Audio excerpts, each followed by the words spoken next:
hottest ticket in Cannes this year, and for good reason.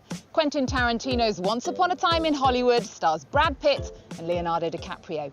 The American director's 9th movie is set in 1960s hippie Hollywood. It's a tribute to film, fun, and foot fetishes. Two Hollywood legends teaming up for the first time. Leonardo DiCaprio and Brad Pitt star in Tarantino's latest film. Its premiere was one of the most anticipated moments of the Cannes Film Festival. To my right is Bounty Law series lead and Jake Cahill himself, Rick Dalton. And to my left is Rick's stunt double Cliff Booth. DiCaprio plays an actor looking to make a comeback. Pitt is his stunt double. The film is set in Hollywood in 1969. Actor Rick Dalton's career is in a slump. He's sick of starring in tacky westerns. Actually, they're on the outside looking in, and they don't like it at all. And they don't know, well, what the hell happened? How did it all change? Because he never thought it would ever change. Once Upon a Time in Hollywood is a love letter to cinema. It's an homage to Los Angeles, to those actors and those working class guys that are struggling, trying to make a name for themselves. We're in Cannes with Tarantino and a Tarantino film. It's very special. The filmmaker's 9th feature is set prior to the Manson family murders. Margot Robbie plays Sharon Tate, the wife of director Roman Polanski. She was murdered in the summer of 1969. I think the moments that I got on screen gave an opportunity to honor Sharon and the lightness. I don't think it was intended to delve deeper. The master of genre bending, Tarantino has made films that mix kung fu, horror, and spaghetti western. The ultimate cinema geek has an encyclopedic knowledge after working in a video rental store as a teenager. 25 years since taking home the Palme d'Or for Pulp Fiction, Tarantino is a solid contender for this year's prize.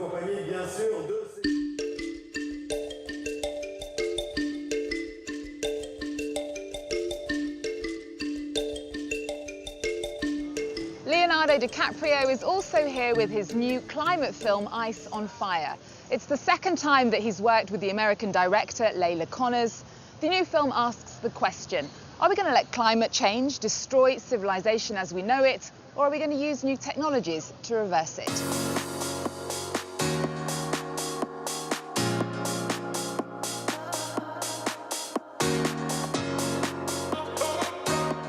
Leila Conners, hello. Hi. Congratulations on the new film. Thank you. You were here more than a decade ago with a climate documentary called The 11th Hour, narrated by Leonardo DiCaprio. What's the driving force behind this new climate film, Ice on Fire? Well, Leonardo and his father, George DiCaprio, were really interested in looking at methane, and that is something new that has happened in the last 10 years. So as the Arctic thaws because of climate change due to our burning of fossil fuels, the methane signal in the Arctic is going up, and so that's of concern, and so that's why we started to do the film. But what's exciting about the film is it's not just about that. At the same time, we say there's two stories in this film. It's the accelerating climate disruption and also the good story, which is innovators that are coming and meeting the challenge. So these are two accelerating stories at the same time. The melting of the world's snow and ice has now triggered multiple climate tipping points, especially increasing levels of methane. Scientists have discovered solutions giving us a chance at reversing climate change, but the clock is ticking. Now, Leonardo DiCaprio is here with Quentin Tarantino's film, Once Upon a Time in Hollywood. He did narrate The 11th Hour. How much was he involved in this movie? Well, this was his idea. And his father and Leo really wanted this film to happen, and then I went off and you know, created the film and showed him cuts, and we discussed it and throughout. So I mean, this film is definitely, you know, a response to his requests and his notes and his input.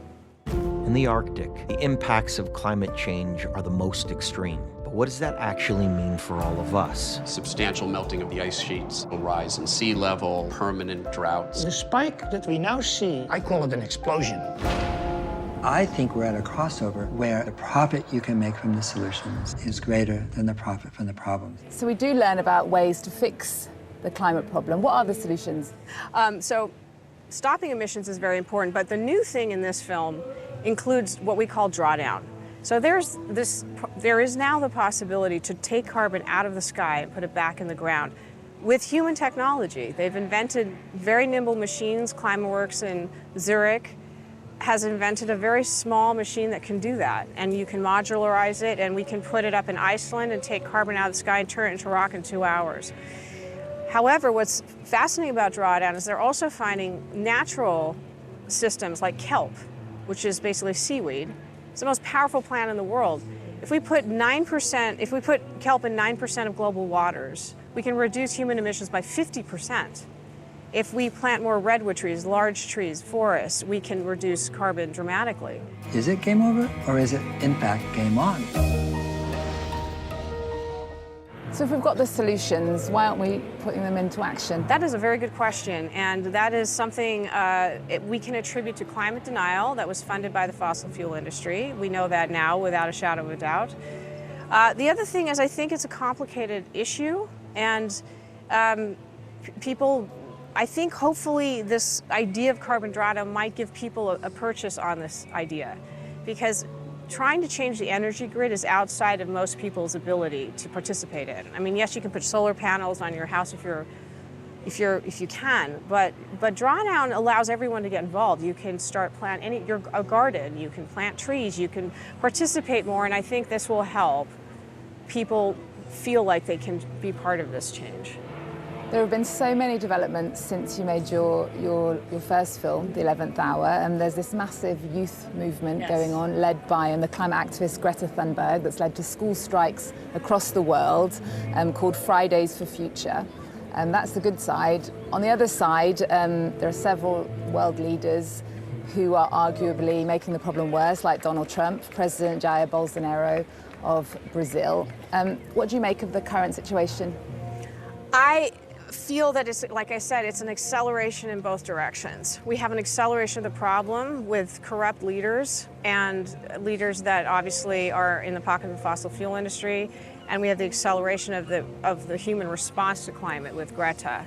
So, and others like Tchezka in the United States and others. There'll be more. So I see it, it's almost, I don't like using battle metaphors, but it is a battle. There is a battle now. And I think more and more we're basically fighting for our future, 100%, and everyone needs to step into that. A couple of years ago, I interviewed the former vice president here at the Cannes Film Festival, Al Gore, for an Inconvenient sequel. But when we put this interview online, it didn't get anywhere near as many hits on YouTube, for example, as the other interviews I did here at the Cannes Film Festival. What can we do to make people interested in the subject, to make people listen to this? Don't call it environment, call it human. Because, you know, environment is always that column on the right side of the website. There's politics, sports, blah, blah, blah, and you might not even have environment. This is a front page human story. But, you know, having been in this for a while, it's one of those things we think about, how can we talk about this that will allow people to act on it? And by the way, they do. So maybe it's not as popular as a Kardashian Instagram post. However, there are people, we hear about them all the time, that ingest what we do and listen and watch and do something about it. So, you know, little by little. And after speaking to so many experts, so many scientists, are you feeling optimistic? The answer that I always give for this now is that I'm optimistic because we have the solution.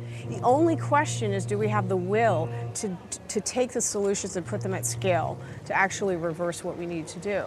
So that's really about all of us getting involved and making that happen. To that end, we're doing something called NOW, which is basically helping people get involved with kelp planting and tree planting and biochar creation and direct air capture machines. So we'll be launching that in September, and a little bit over the summer and off this film, but we feel like we need to help people, you know, access this in micro contributions or whatever, because together we have to do this, regardless of what the politicians are doing, regardless. Okay, Leila, thank you so much. Thank you.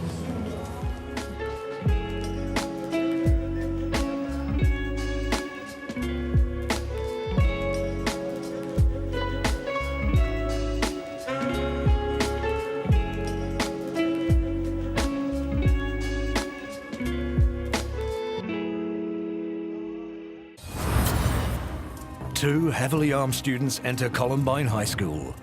They shoot down a teacher and 12 students, injure over 20 people, then turn their guns on themselves.